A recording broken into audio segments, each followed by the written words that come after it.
Alright, well, it's early. Like, early. And we got a lot to do to get ready for this. So, we're getting to it now.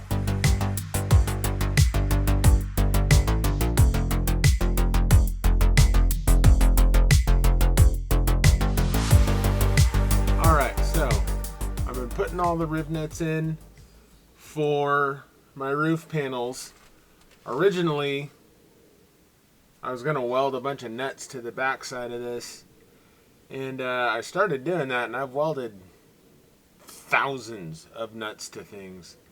And I guess like the batch of nuts I got was just super duper cheap or something, because I could not get those to cleanly weld on and also not destroy the threads in them to where it was like locking up the screws to save my life. So switch gears. I'm not going to bang my head against a wall that doesn't need to be banged. I just got stainless rivets all the way through. We're going to do their stainless rib nuts. We're going to do this last one here. And I've had a lot of people ask about my rivet tool, so we'll talk about it while we use it real quick. But we're going to do the last one. So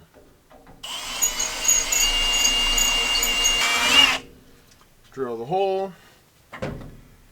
When you're doing Rivnuts, if you can reach behind the hole, like on here I can reach it, just put your finger back there and feel if there's any sort of like gnarly burrs or anything, you know what I mean? Sometimes when you drill through stuff, you know how it kind of does like the little alien out of the chest explodey thing, and there's like little shrapnels behind it. Get rid of those if you can. If you can't, it's not the end of the world. But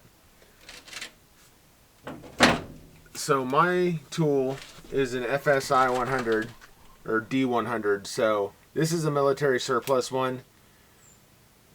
When I got it, these were really affordable. If you get this tool from the manufacturer, they're like $1,000. If you can find a mil surplus one on like eBay or something every once in a while, they're still like $900. It is hands down the best rivet and riv nut tool I've ever used.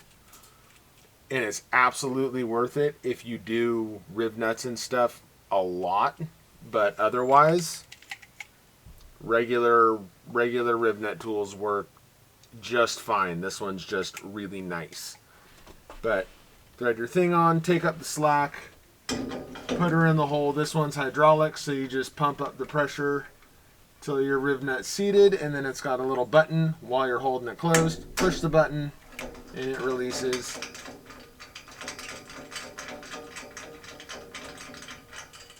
And just like that, our riv nuts are done. Let's take a look at them.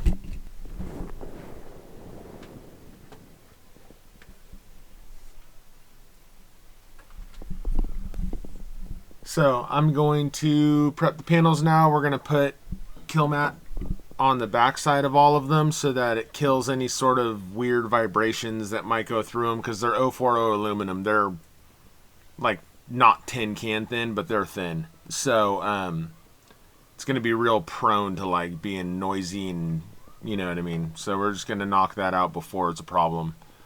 So let's go do that. And I think today, the way I've kind of decided I'm going to do this, the big stuff I need to do is finish my rear bumper, which is, it's like half done. I want to button up some stuff on the sliders and then make my tie-ins. Once those are done, make my tie-ins for the bottom of the cage under the cab into those. That should be fairly quick-ish. I always say that, but it's going to take forever, I know. But I think today we're going to start off with a solid win and get us super motivated. I was just talking to someone about this too.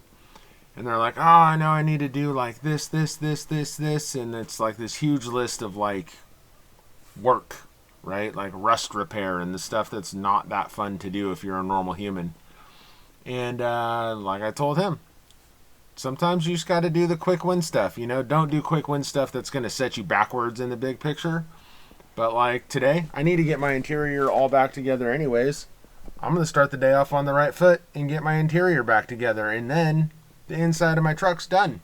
And we can just start working on the outside for the rest of the weekend and through the week, because we got, what, today's Saturday, Sunday, Monday, Tuesday, Wednesday, Thursday, 7 days. We're going to be at the Rubicon in 7 days, so should probably stop yapping, get this truck done.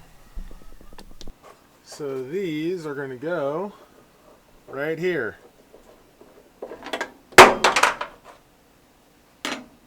That'll go on that bolt hole, so I'm going to put a little bit of a bend in both of these right here to kick it flat from here and angle it out to land on the middle of my tube here, and then we'll final tune the fit so that this all looks good and level, like with the top bar and all that good stuff. So I'm going to go bend these and we'll start marking and measuring.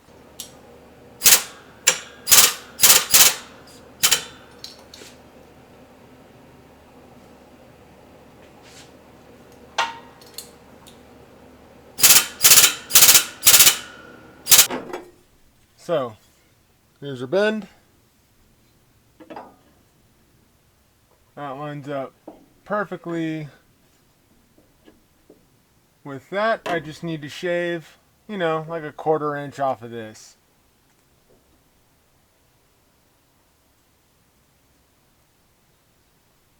About like that. Start with that little bit. If I need to fine tune it a little bit from there, I will, but I'll go cut this off and we'll be back when this fits. Alright. These are the last welds on the roll cage in the truck.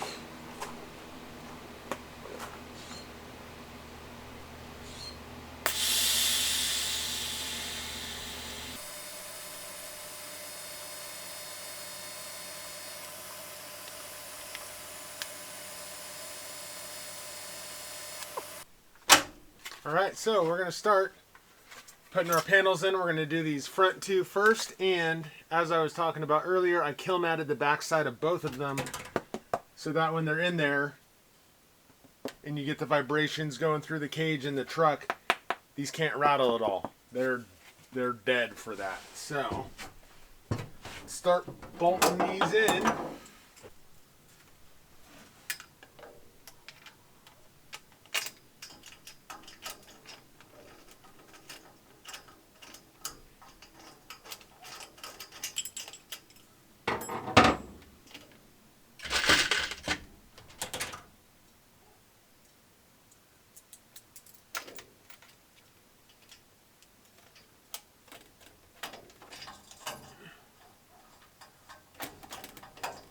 Dude, look at this. You ever have an idea in your head and you're like, this is going to be rad, and then you do it and it's like even radder? Oh my gosh, I'm so stoked on this. All right, let's finish getting it back together. So I kind of decided this morning I need a day like full of wins instead of going hard on fabrication stuff today and then finishing with the wins of like getting all my interior back together, getting these bolted down and all that. Like, it's been hot all week. I'm dragging butt. I'm tired. We're going to win all day long today on this. Guys, sound like Trump. We're going to stack them up today, right? We got this all in and fit. We're about to get the dash in. We're going to get the interior all back in this. We're on track. We're going to make it. This is why I needed these wins. Because I was like starting to feel hopeless because you're just like in this fabrication death spiral of just like project after project after project after project, but like visually not a lot changes. So we've turned that corner. We're going to get this done. We're going to the Rubicon, boys. And now for the question I know at least some of you are wondering, and myself, will my AC fit? So we're touching there, and we're right there. All right, light's better in here. So there's our notch that we need to make in this. So I'm gonna notch it, and we'll go see if it fits. Well, I don't know if this is gonna work really good or really bad, but I taped it on one end and on the other end because this is like two pieces of plastic that are kind of clipped together with these little clips. So I electrical taped on both sides of where I'm cutting to help support it and hold it together. We'll do that, and then I guess I'm going to make like a bridge out of electrical tape for now and see how that works before I do anything too drastic. So I want to keep this level.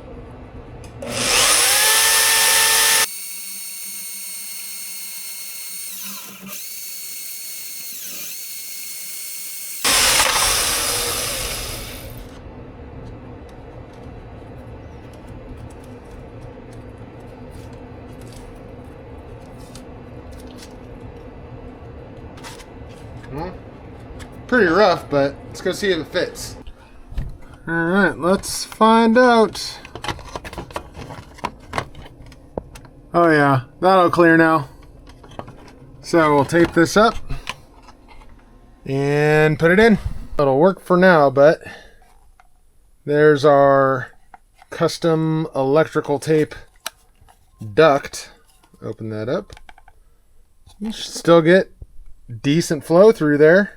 So I think once I charge this AC again, we're actually going to have air conditioning in this bad mama jamma. Bad mama jamma. Bad mama jamma. Let's get this thing in. All right, well, we got the interior back together. So we're going to do a walk around. I'm going to put the soft top back on. So this is going to be the last time for a while we see this thing with no top on. But look at that. Oh my gosh, I love it so much. So, got a lot done today so far. I'm still going to go jump on those sliders, but the rear fire extinguisher mounted. I wanted one somewhere that anyone can get to it.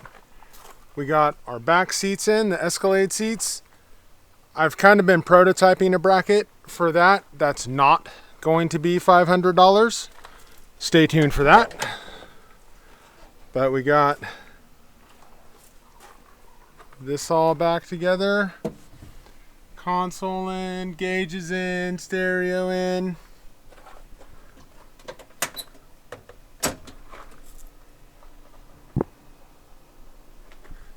And look at that roof, man. Oh, I'm so in love with it. And I've got a few inches of headroom on it. We also got the cage tied into our upper seat mount brackets now. On both sides with the little BF action in there, because that's how we do it.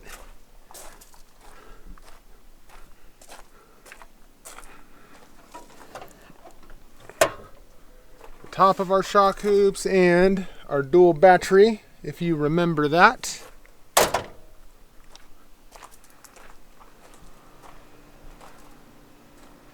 Oh man, like look at this.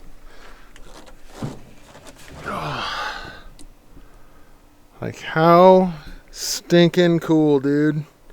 And I've got plenty of headroom, so when I'm belted in, it's not gonna be a hindrance to me, and we sound in that, so it's not all tinny.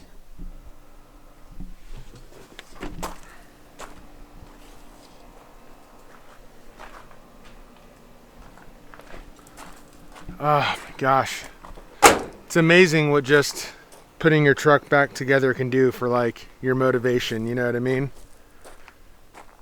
All right, let's get this top back on. All right, we're gonna call it here for this week. I got this week, today's Sunday, so I got this week to get everything finished up on the truck, which is gotta make some better bumper brackets for that bumper, but the bumper's structurally largely together.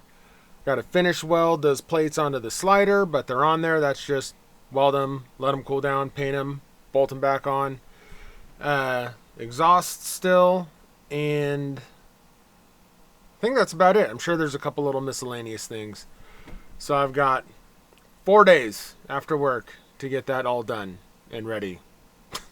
So we're going to do it. It's going to be close. So make sure you tune in next week. And there will be some hot, nasty Rubicon big trucks crawling over rocks action. So remember, if you don't start, what do I got? A good one. I need a good one.